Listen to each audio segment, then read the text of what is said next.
રાજકોટનો smart city project પાણીમાં ગરકાવ થયો છે। 5 મહિનાથી અટલ સરોવરના બેઝમેન્ટમાં પાણી ભરાયેલું છે। સ્લેબ ધરાશાયી થાય તો મોટી દુર્ઘટના થવાનું પણ જોખમ છે।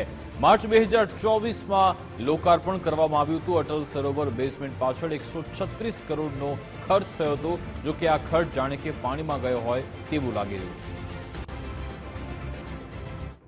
રાજકોટ સ્માર્ટ સિટી અંતર્ગત રાજકોટનો એક મોટો પ્રોજેક્ટ એટલે અટલ સરોવર, પરંતુ આ અટલ સરોવર છે તે પાણીમાં ગરકાવ હોય, રાજકોટનું સ્માર્ટ સિટી પાણીમાં ગરકાવ હોય એ પ્રકારના દ્રશ્યો છે। કારણ કે અત્યારે જે હું આપને દ્રશ્યો બતાવી રહ્યો છું તે જોતા તમને કદાચ એવું લાગશે કે આ ચોમાસાનું અમે કવરેજ કરવા માટે આવ્યા છીએ અને આ જૂના દ્રશ્યો છે, પરંતુ આ ચોમાસું નહીં, પરંતુ આ જે શિયાળો છે તેના દ્રશ્યો છે ને। હવે શિયાળો પણ પૂરો થવાનો છે ને ઉનાળો શરૂ થવાનો છે, તેમ છતાં જે બેઝમેન્ટ પાર્કિંગ છે અટલ સરોવરનું તે છેલ્લા 5 મહિનાથી પાણીમાં ગરકાવ છે ને એના પરિણામે આ દ્રશ્યો છે તે સામે આવ્યા છે। સામાન્ય રીતે અમે જ્યારે કવરેજ કરવા જતા હોય છે ત્યારે ચોમાસાની અંદર આ પ્રકારના દ્રશ્યો સામે આવતા હોય છે કે જ્યાં અમે ચોમાસાની અંદર જે ગોઠણડૂબ પાણી અથવા તો માથાડૂબ પાણી છે તેના કવરેજ કરતા હોય છે, પરંતુ આ ચોમાસાના નહીં પરંતુ શિયાળાના દ્રશ્યો છે ને શિયાળાની અંદર છેલ્લા 5 મહિનાથી, કેમ કે ચોમાસું પૂર્ણ થઈ ગયું છે, શિયાળો પણ હવે પૂર્ણતાના આરે છે ને, તેમ છતાં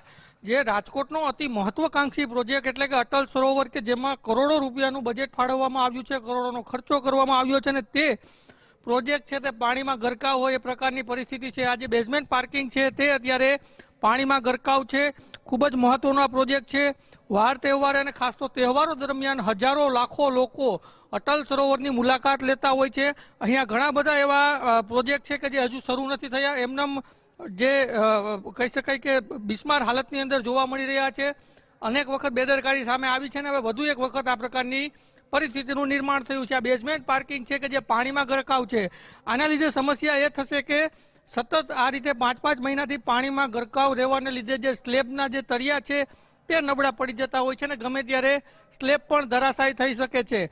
ખૂબ જ મોટો આ પ્રોજેક્ટ છે ને ખૂબ જ વિશાળ પ્રોજેક્ટ છે। મેં કહ્યું અગાઉ એમ વાર તહેવાર અને તહેવારો દરમિયાન તો મોટી સંખ્યામાં લાખોની સંખ્યામાં અહીંયા જે પ્રવાસીઓ છે, બાળકો, નાના નાના તમામ લોકો, યુવાનો અહીંયા ફરવા માટે આવતા હોય છે, પરંતુ ત્યાં આ પ્રકારની પરિસ્થિતિ જોવા મળી રહી છે। કેમેરા પર્સન દેવજી રંગાડિયા સાથે ગૌતમ બેડા, ગુજરાત ફર્સ્ટ, રાજકોટ।